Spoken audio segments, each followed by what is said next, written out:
هي شافتو بدات كتقول ليه قول لي خرج. هذا لا.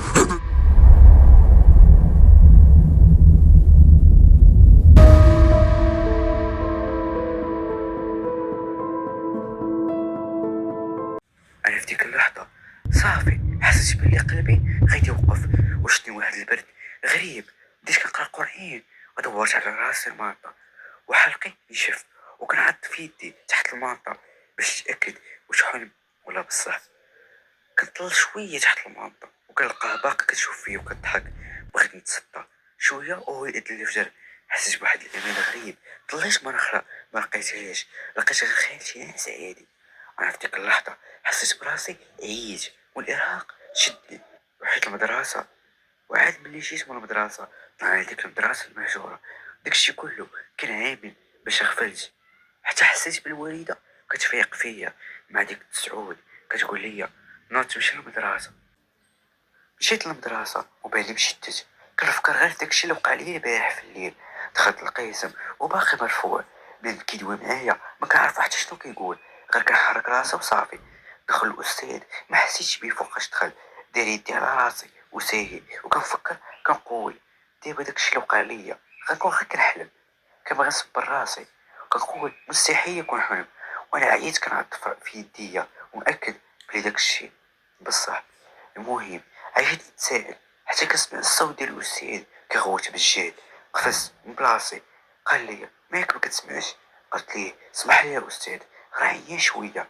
المهم دزت ديك جوج سوايع باخا خرجت بحالي من المدرسه شديت طاكسي طلعت للدار ولقيت الوالده وخالتي كيهضروا مع خالتي كيحاولوا يقنعوها تخرج معاهم. كيقولوا ليها نمشيو نضربوا شي دويره ونرجعوا وهما ناويين يديوها لداك الفقيه اللي في المضيق. المهم قنعوها باش تمشي وانا ما بغاوش يديوني معاهم. قالوا لي بقى مع اخوك الصغير راه غادي يبقى بوحدو.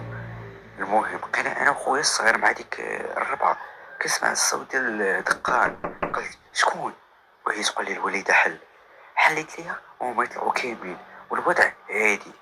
جريت خالتي الكبيره ليديها قالت ليها شنو وقع. قالت لي داك الفقيه مسافر شي 3 ايام عاد باش يرجع. صافي الامور بقات هكاك وخالتي الصغيره اللي تسكنيت لحد الان ما درت حتى حاجه غريبه كتصرف عادي. لكن كلشي كيدير حسابو ليها. شويه قلت في بالي نقول لوالده داكشي اللي شفت البارح ولكن عرفت انها ما غاديش تضايقني وخليت داكشي عندي. صافي بقات الامور هكاك حتى ديك 8 ديال الليل. خالتي كلهم مشاو وخالي حتى هو. بقينا غير انا وخالتي الصغيره والوالده وخويا. المهم ضربت ديك 9:30 والوالده تشعلت التلفازه وشعلت معاها القران. خالتي قالت ليها طفيه والوالده قالت ليها لا ما غنطفيش ولا ما عجبك الحال ضربي راسك مع الحال. حيت الوالده ما كتخافش من هاد الامور. ما علينا. خالتي ملي سمعتها قالت هكاك سدات على ودنيها وبدات كتقول ليها طفي طفي طفي. والو. الوالده كتزيد في الصوت وهي طيح وبدات كتركل. الوالده شدت ليها في راسها وبدات كتقرا عليها آية الكرسي وكتعاودها. انا ما عرفتش من ندير غير كنشوف وكنموت بالخلعه. المهم بدات كتقرا وكتقرا حتى تهدنات وبقات ناعسه. هزيناها انا والوالده وديناها لبلاصه وبقات هكا كمدنا شويه بشي ساعه ديال المكانه. مع ديك الجويه ديال 10:30 فقت قالت بلي خاصها تعطي لشي وحدين يشربوا. كنقولوا ليها شكون هادو كتقول لينا صحابي فيهم العطش غادي نهبط نعطيهم يشربوا في الكراج ديال الدار. والو سدات عليها الوالده الباب ديال الدار وخليتها كتغوت حتى نعسات. المهم جا الوالد مع 12 لقى كلشي عادي.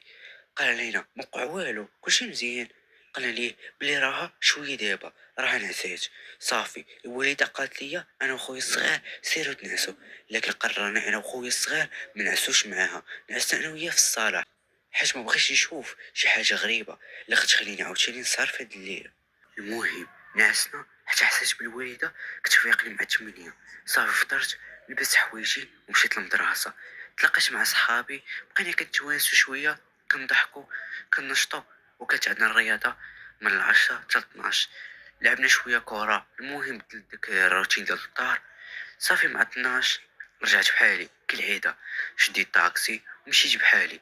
وصلت للدار، ولكن هاد المرة ما دخلتش من الباب ديال الدار، دخلت من الكراج، حيت الباب ديال الدار لقيته مسدود. المهم دخلت من الباب ديال الكراج، وما تصوروش لقيت بلي الحيوط ديال الكراج كلهم مرسومين بشي وجوه غريب وكيخلعوا وفي شكل، ومرسومين بالفعل حيت الحيط ابيض. انا في ديك اللحظة فشلت، وعاد عرفت على الجن مختلفين علينا بزاف، وبديت كنحس بلي القضية بدات كتحماض. المهم طلعت في الدروج وانا طاير، ما كنشوف حتى فين كنحط رجلي. فتحت الباب كنلقى خالتي اللي مسكونة والوالدة جالسين كيفطروا، وهي تقول لي يا خالتي اهلا اشرف جيتي. كتاك الرسم ديالها في الكراج زوين، حيت هي اصلا كانت في معهد الرسم وكترسم مزيان. قلت ليها اه ما عندي ما يتسالك، كترسم مزيان وتكملش بحالي في بيتي. الوالده ما شافتش داك الشيء، حيت شفت ليها في وجهها الاستغراب كان باين عليها ملي شافتني مخلوع. المهم دخلت لبيتي وبدلت عليا وشعلت التليفون باش نلعب، وهي تدخل خالتي قالت لي دير ديك اللعبه ديال الرعب حيت كتشوفني كنلعبها بزاف. قالت ليها لا ناوي نلعب شويه ديك اللعبه ديال الكره. قالت لي لا دير هاديك. انا ما زدتش معاها في الهضره ودرتها وكنلعب بيها وانا خايف، وهي كتضحك وانا ملامح ديال وجهها مبدلين.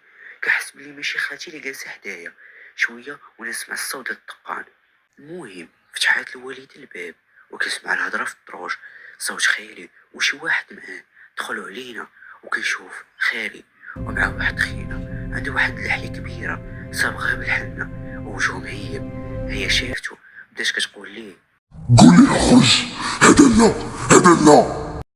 ما تسوقوش ليا. قال لي ولدي انت خرج من البيت. وهو دخل وهو خالي وسدوا الباب والشراجم، مشى قاصدها وكيقرا على القرآن وهي كتغوت على حرجيتها